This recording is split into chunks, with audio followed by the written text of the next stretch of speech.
One of the first things that triggered my involvement in civic engagement was becoming aware of the racial disparities in the Twin Cities and throughout the state of Minnesota. At the time, I was a young law professor. I started reading the local African American papers, and I saw a completely different story from what I had seen in mainstream newspapers.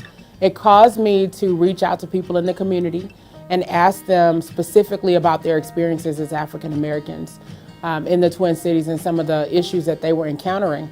After I heard their responses, I said, I want to start a civil rights legal clinic that begins to address these issues. And that set me off on a journey to begin working in the community. The fact that I am a mother and I want to leave this world better than the way that I found it drives me to go out day after day and to continue to fight for justice.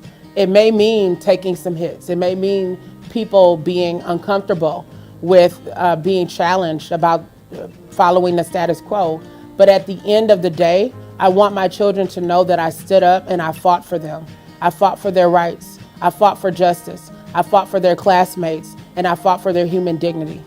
That means more to me than being comfortable. Too often we look around expecting someone else to solve society's problems when we are the ones we've been waiting for.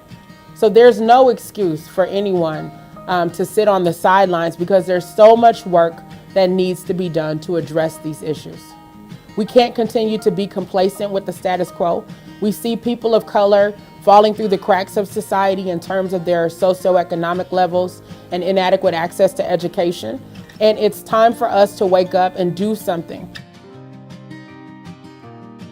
My vision of One Minneapolis is equal opportunity, respect for all persons, and inclusiveness.